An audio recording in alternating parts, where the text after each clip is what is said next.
오늘도 하나님께서 예비되신 은혜를 우리에게 부어주실 줄로 믿습니다. 먼저 오늘 말씀을 통해서 죽이려는 자에 대해서 살펴보겠습니다. 1절을 다시 한번 읽어볼게요. 시작. 사울이 그의 아들 요나단과 그의 모든 신하에게 다윗을 죽이라 말하였더니 사울의 아들 요나단이 다윗을 심히 좋아하므로 18장까지만 해도 앞장에서 사울 왕이 은밀하게 또 다른 사람의 손을 빌려서 다윗을 죽이려고 하는데 19장에 이르러서는 공공연하게 다윗을 노골적으로 죽이려고 합니다. 오늘 말씀 1절에서도 사울 왕의 외침이 들리죠. 다윗을 죽여라. 우리가 생각해야 할 것이 있어요. 지금 죽이려고 하는 다윗의 공식 직함은 여러분 무엇인지 아십니까? 사울의 왕의 군대 장관이 다윗입니다. 그러니까 다윗이 군대 장관의 자리까지 올라가게 된 이유는 뭐죠? 우리 18장에서 그가 가는 곳곳마다 하나님 앞에서 지혜롭게 행하였기 때문에 그 군대 장관의 자리까지 하나님께서 올려주셨습니다. 그러니까 사울이 데리고 있는 왕의 장수 중에서 가장 지혜로운 장수는 누구일까요? 바로 다윗이죠. 용맹합니다. 골리앗을 죽이고 전쟁에 가는 곳곳마다 승리하는 것을 보면 그는 많은 블레셋 사람들, 군인들을 죽였습니다. 여인들이 노래를 부릅니다. 뭐라고 부르죠? 사울이 죽인 자는 천천히요, 다윗이 죽인 자는 만만이라. 그러니까 이 노래 찬양을 괜히 부르는 것이 아닙니다. 다윗이 전쟁에 나갈 때마다 승리했기 때문에 불리어지는 거예요. 자, 그렇다면 모르긴 몰라도 우리가 추측해보고 상상해보면 다윗은 사울에게 있어서 핵심 인재입니다. 군대 전력의 핵심 대장입니다. 그러니까 블레셋 사람들이 제일 두려워하는 이스라엘 사람은 누굴까요? 바로 다윗을 두려워하겠죠. 그런데 지금 사울이 이방 나라 사람, 다른 나라의 군대 장관을 죽이려고 하는 게 아니라 자기 민족, 자기 부하 다윗을 죽이려고 하는 것이죠. 자, 만약에 다윗이 죽게 된다면 어떻게 될까요, 여러분? 사울에게 있어서 자기의 전력에 아주 크나큰 손실이 임하지 않겠습니까? 군대 전력이 약해집니다. 그런데 사울이 거기까지 생각을 해요, 안 해요? 안 하고 있는 모습이 우리에게 보여집니다. 그러니까 사울은 즉 이렇게 결론 내릴 수 있겠네요. 다음을 보지 못하는 사람이다라는 거예요. 자, 한 가지 더 말씀드리면 다윗은 사울에게 뭘까요? 관계가 사위입니다. 둘째 딸 미갈이라는 딸의 남편이 다윗 아닙니까, 여러분? 그러니까 결혼한 지 얼마 되지 않은 새 신랑입니다. 자, 그렇다면 다윗이 죽게 된다면 어떻게 될까요? 사랑하는 내 딸이 미갈이 젊은 나이에 어떻게 돼요? 남편 잃고 과부가 되는 거예요. 자, 그것도 누가 죽였는가라고 질문한다면 내 아버지가 내 남편을 죽였습니다. 미갈이 그렇게 고백할 것입니다. 여러분 상상만 해도 끔찍합니다. 이런 비극이 어디에 있을까요?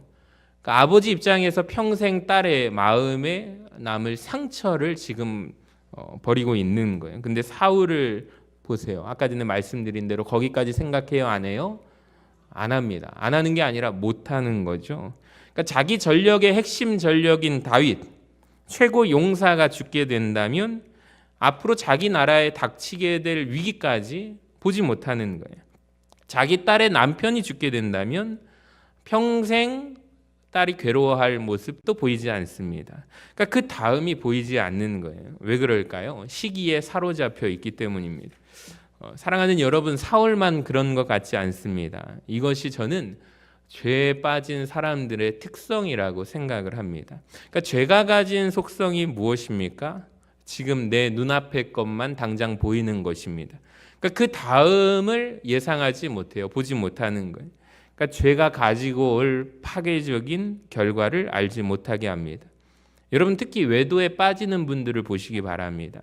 그러니까 배우자가 아닌 다른 사람과 성적인 관계를 맺는 것을 외도라고 합니다. 이 사람들이 왜 외도를 할까요? 다음이 보이지 않기 때문입니다. 그러니까 오직 눈앞에 정욕만 보이는 거죠. 그 다음이 생각나지 않는 것입니다. 만약에 배우자가 외도를 한다면 내 사랑하는 자녀들이, 어린 자식들이 평생 마음의 상처를 입고 살아갈 것인데 보이지 않습니다. 그러니까 외도를 하고 나면 배우자가 평생 가슴에 상처를 입고 살아갈 것이지만 보이지 않습니다. 그러니까 부모의 외도는 자녀들에게 큰 상처를 입히죠. 당대에 끝나지 않을 가능성이 매우 높다고 합니다. 그런데 그 다음이 보이지 않습니다. 사무엘상 19장에 한정한다면 사울이 죽이는 자가 맞습니다. 그리고 지금 다윗은 어떤 사람일까요, 여러분?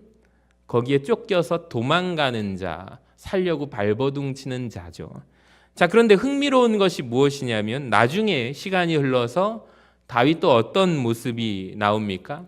똑같이 사울처럼 정욕에 빠질 때 다윗도 죽이는 자가 됩니다. 사무엘하 11장에 보면 밧세바 사건이 나오게 되죠. 그러니까 이 사건이, 이 이야기가 너무 우리에게 중요합니다. 사무엘상 19장의 다윗의 버전입니다. 그 옛날 사울이 시기에 사로잡혀서 그 다음을 생각하지 못하고 다윗을 죽이려고 할 때 똑같이 다윗도 어느 날 밧세바라는 여인을 보고 정욕에 사로잡힙니다. 자, 그리고 그 다음이 생각나지 않아요. 오직 눈앞에 보이는 그 여인을 취하려고 합니다. 그러니까 충성스러운 신하, 자기의 부하 우리아의 아내라는 것을 알게 되었습니다. 자, 그런데도 이 죄의 욕망은 어떻게 떨칠 수가 없는 것입니다. 왜 그럴까요? 다윗에게 그 다음이 보이지 않기 때문입니다. 다윗도 역시 마찬가지로 정욕에 사로잡히니 똑같이 죽이는 자가 됩니다. 그러니까 사울과 다윗, 저는 똑같다고 봅니다. 사울은 시기에 사로잡히고 다윗은 정욕에 사로잡혔습니다. 자, 사울이 그 다음이 생각나지 않듯이 다윗도 그 다음이 생각나지 않아요. 그러니까 하나님께 큰 책망을 받게 될 것이고 하나님의 친밀한 관계에 문제가 생기게 될 것입니다. 사랑하는 충성스러운 부하를 잃게 될 것인데 그 다음에 생각나지 않습니다. 심지어 나단 선지자가 뭐라고 책망을 합니까? 시편에 보니까 여호와의 원수로 하여금 큰 회방거리를 얻게 했다라고 합니다. 그러니까 다윗이 그게 눈앞에 보일 리가 없어요. 그러니까 죄악의 무서움이 바로 그것입니다. 여러분, 사울을 우리가 생각할 때 사울은 원래 악한 사람이기 때문에 못된 짓을 행한 거고 다윗은 착한 존재다, 이것이 아닙니다. 누구든 우리 안에 내면에 죄성이 있기 때문에 이렇게 될 수 있다라는 거예요. 그러니까 다윗이 그랬다면 역시 우리도 마찬가지입니다. 그러니까 두렵고 떨리는 마음으로 오늘 말씀을 읽게 되시기를 바랍니다. 사울이 시기에 사로잡힙니다. 다윗은 정욕에 사로잡힙니다. 자, 둘 다 그 다음을 보지 못하죠. 우리도 마찬가지. 여러분은 무엇에 사로잡혀 계십니까? 그 다음을 보셔야 해요. 요셉이라는 인물이 참 귀한 게 뭐냐면 놀랍게도 10대 청소년 요셉 앞에 성적인 유혹이 임하게 되죠. 보디발의 아내가, 자기 주인의 아내가 치명적으로 요구했을 것입니다. 아마도 이 보디발 장군의 아내가 요셉 한 사람만 유혹한 것이 아니었을 거예요. 이미 수많은 경험이 있는 여인일 것입니다. 자, 그런데 그 치명적인 유혹의 순간에 요셉이 하는 고백을 보세요. 놀라운 이야기를 합니다. 요셉이 뭐라고 합니까? 그 다음을 생각해요. 내가 어찌 이 큰 악을 행하여 하나님 앞에 득죄하리요 라고 말합니다. 하나님이 지금 눈앞에서 나를 바라보고 계신데 내가 어찌 간음하고 범죄하겠습니까? 그리고 우리 주인 보디발이 내게 하는 금한 것인데 다 허락했지만 당신만 허락하지 않았다. 금하였다라고 말합니다. 그러니까 요셉은 즉 다음을 생각하는 놀라운 사람이에요. 그러니까 오늘 우리는 죄를 이길 수 있는 놀라운 비결 하나를 배우게 되는데 그것은 죄가 초래할 그 다음을 생각해 보는 거예요. 사울은 여러분 생각하지 못합니다. 앞으로 다윗도 생각하지 못해요. 그러니까 오늘 우리는 이 말씀을 받음으로 그 다음을 생각하는 은혜가 있기를 주님의 이름으로 간절히 축원합니다. 자, 두 번째, 살리려는 자가 나옵니다. 그 사람은 바로 요나단입니다. 4절을 우리 같이 한번 읽어봐요. 시작. 요나단이 그의 아버지 사울에게 다윗을 칭찬하여 이르되 원하건대 왕은 신하 다윗에게 범죄하지 마옵소서. 그는 왕께 득죄하지 아니하였고 그가 왕께 행한 일은 심히 선함이니이다. 아멘. 그러니까 요나단은 지금 어떻게 해서든지 다윗을 살리고자 합니다. 그러니까 요나단은 살리는 자가 맞습니다. 그런데 어떻게 살리는가? 오늘 본문을 잘 보시기 바랍니다. 분명히 이렇게 표현합니다. 4절 앞부분에 요나단이 그의 아버지 사울에게 다윗을 칭찬하여 이르되, 그러니까 즉 뭘로 살려요? 말로 살린다는 거예요. 다윗에 대하여 칭찬함으로 살려냅니다. 근데 놀랍게도 효과가 있어요, 없어요? 효과가 있습니다. 6절에 사울이 요나단의 말을 듣고 맹세합니다. 여호와께서 살아계심을 두고 맹세하거니와 그가 죽임을 당하지 아니하리라. 자, 물론 이 맹세는 어떻게 되냐면 나중에 시간이 흘러서 깨지는 맹세입니다. 자, 그것에 대해서 설명하겠지만, 그러나 중요한 것은 분명히 요나단은 그 순간 말로 다윗을 살리는 데 성공했다는 거예요. 그러니까 다윗이 없는 자리에서 다윗에 대하여 좋은 말을 함으로 그는 다윗 한 사람을 살려냅니다. 자, 여러분 이 말씀을 그대로 받아들이시기 바랍니다. 한 사람을 향한 칭찬이 그 사람을 살릴 수 있습니다. 근데 이 말을 뒤집어 보면 한 사람에 대한 비난과 비판이 그 사람을 죽일 수도 있다는 말이거든요. 여러분, 그러니까 우리 혀에 사람을 살리는 권세도 있지만 사람을 죽이는 권세도 있다는 것을 기억하시기를 바랍니다. 자, 어떻게 살리게 될까요? 어떻게 죽입니까? 말로 죽입니다. 여러분은 사람을 살리는 자가 되시기를 주님의 이름으로 간절히 축원합니다. 그러니까 그리고 오늘 요나단을 보시면 결국에 자기에게 다윗을 살리는 것은 자기에게 좋은 일이었어요. 자, 그 결과가 무엇이냐면 요나단이 이후에 요나단의 아들을 살려냅니다. 사무엘하 9장 1절을 보세요. 다윗이 이르되 사울의 집에 아직도 남은 사람이 있느냐? 내가 누구로 말미암아? 요나단으로 말미암아 그 사람에게 은총을 베풀리라. 그러니까 요나단이 지금 기를 쓰고 다윗을 살려냈잖아요. 자, 그로 인해서 그냥 끝나지 않습니다. 후에 다윗이 요나단의 아들 무비보셋을 살려내죠.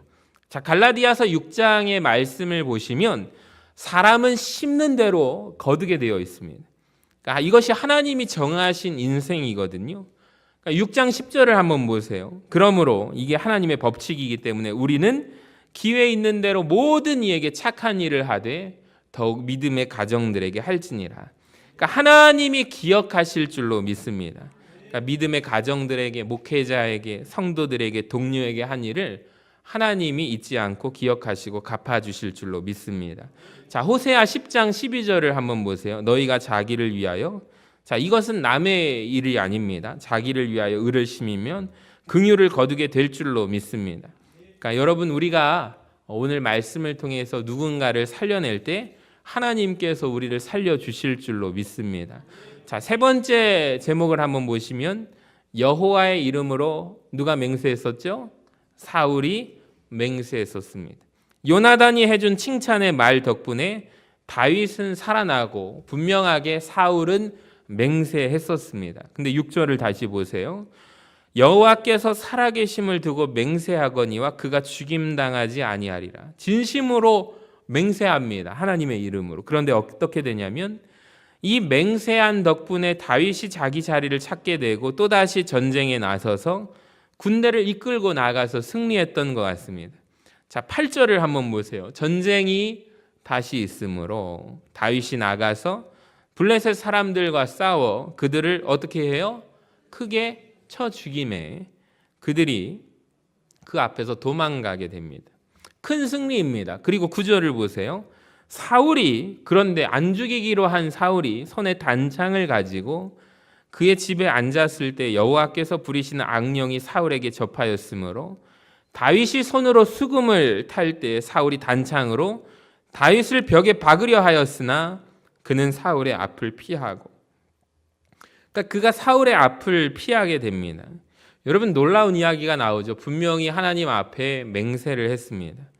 여호와 이름으로 맹세를 했습니다. 10계명 중에 여호와의 이름을 망령되이 일컫지 말라. 그러니까 함부로 맹세할 수 없다는 거죠. 그가 진심으로 한 거예요. 진심으로 다짐했습니다. 그런데 왜 또 죽이려고 할까요? 그러니까 오늘 본문 여러분 8절과 9절이 연달아서 나오는 이유가 있습니다.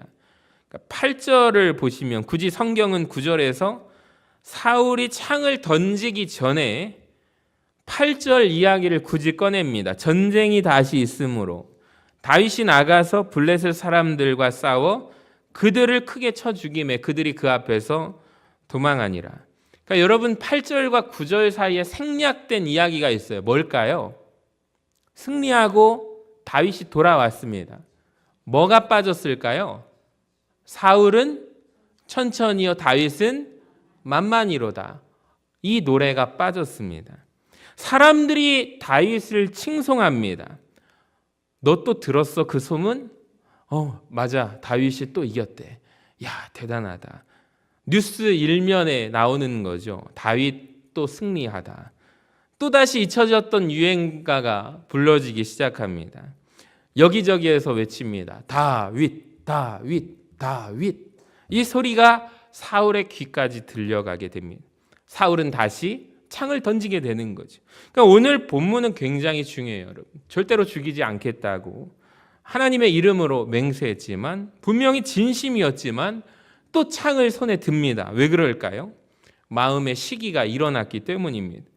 그러니까 그게 무슨 말이냐면 자기 안에 있는 근본 문제, 죄에 대해 근본 문제가 해결되지 않았는데 하나님 앞에서 맹세한다고 해결되어 안 돼요. 안 된다는 것을 우리는 보게 됩니다. 그러니까 근본 문제는 뭐예요? 마음속에 있는 시기와 질투가 있다는 거예요. 그러니까 이 문제가 해결되지 않았는데 진심으로 맹세한다고 해결되는 것이 아닙니다. 여러분 우리에게도 적용해 봅시다. 죄의 뿌리의 문제가 해결되지 않는 이상 아무리 우리가 후회하고 뉘우치고 다짐해도 그 문제는 해결되지 않습니다. 그러니까 도박에 빠진 사람들을 보시기 바랍니다. 자신들도 잘못됐다는 것을 알아요. 뉘우칩니다. 다짐하죠. 맹세하죠. 근데 또 합니다. 근데 그 사람들만 그럴까요? 우리가 다 아는 거예요. 우리 역시 정말 죄를 안 지어야지 뉘우칩니다. 맹세합니다. 다짐합니다. 근데 여전히 또 우리는 죄를 짓고 살아갑니다. 왜 그럴까요? 죄의 뿌리 근본 문제가 해결되지 않았기 때문에. 그러니까 마음의 변화가 없이 뿌리의 문제가 해결되지 않고 현상만으로는 해결되지 않는다는 것입니다. 여러분 하나님께서 그 마음을 우리에게 없애주시기를 간절히 기도하는 오늘 밤이 되기를 간절히 소망합니다. 자, 네 번째 이사야 40장에 가면 사람들은 잘 주목하지 않지만 성령님이 하시는 매우 중요한 역사 한 가지가 나오는데 이사야 40장 7절을 한번 보시면 같이 읽어볼까요? 노란 글씨만 시작. 풀은 마르고 꽃이 시듬은 여호와의 기운이 그 위에 붐이라. 여러분 우리가 생각하는 여호와 하나님의 영, 성령은 어떤 영인가? 살리는 영이라고 우리는 생각을 합니다. 그래서 우리가 교회 비전 선포도 뭐죠? 서신 살림의 꽃을 피우자. 우리가 예수의 살림꾼으로 살아가자라는 것입니다. 그런데 우리가 여기까지만 알면 반만 아는 거예요. 소생케 하시는 성령, 우리가 생각하는 영은 살리는 영입니다. 그런데 놀랍게도 이사야서 40장에 나오는 아주 독특한 여호와의 기운이, 여호와의 영이 그 위로 부는데 어떻게 된대요? 마르고 시드는 역사가 일어나게 됩니다. 여러분 잘 들으세요. 성령은 분명히 우리를 살리시는 영이에요. 소생시키는 영이심을 믿으시기를 바랍니다. 근데 우리가 여기까지만 아는 것이 아니라 놀랍게도 성령님은 우리를 살리시기도 하지만 우리를 시들게도 만드십니다. 자, 그렇다면 무엇을 시들게 만들까요? 내 속에 시퍼렇게 살아서 펄펄 끓는 정욕을 시들게 하시는 분이 성령님이심을 믿기를 원합니다. 그러니까 죄에 대한 소망을 시들게 하시는 분이 성령님이십니다. 그러니까 죄를 향한 끌림을 시들게 하시는 분이 성령님이심을 기도하시기를 바랍니다. 그러니까 살리는 것도 하나님의 역사지만 시들게 만드는 것도 성령님의 역사예요. 그러니까 이것보다 중요한 성령님의 역사가 없습니다. 그러니까 내가 아무리 이 죄를 안 지어야겠다 맹세해봤자 소용없다는 것을 아시지 않습니까? 그러니까 아무리 내가 100번 1000번 결심해도 소용없는 거예요. 그러니까 우리에게 필요한 것은 시들게 만드시는 성령님의 역사가 우리에게 필요하다라는 거예요. 성령의 바람이 내 삶에 불어오셔서 내 안에, 내 속에 살아나야 할 것과 하나님을 향한 감각은 살아나기를 주님의 이름으로 간절히 축원합니다. 자, 그런데 내 속에 있는 죄에 대한 소망과 소원은 죽기를 원합니다. 그러니까 죄에 대한 갈망은 시들기를 원합니다. 그러니까 자랑하지 않으면 견디지 못하는 내 마음. 그러니까 주님께서 시들게 만드셔야 해요. 그러니까 옆 사람을 이기지 못하면 견딜 수 없는 마음을 누가 시들게 하세요? 주님께서 시들게 만드시는 거예요. 높아지고 싶은 내 마음, 내 정욕과 내 욕심이 성령의 바람이 불어와서 시들기를 원합니다. 자, 로마서 8장 13절 보면 너희가 육신대로 살면 반드시 뭐 할 것이로되? 죽을 것이로되. 영으로서 몸의 행실을 죽이면 산다라고 말씀하십니다. 성령의 바람이, 성령의 기운이 우리와 죄와 정욕을 죽이게 될 줄로 믿습니다. 성령의 임재 가운데 거하시기를 바라고, 오늘도 이 시간 주님 나의 마음을 정결케 하시고 주님 내 안에 살아나야 할 것과 시들어야 할 것을 성령의 바람이 불어와 주님 역사하여 주시라고 기도하는 이 시간 되기를 간절히 소망합니다.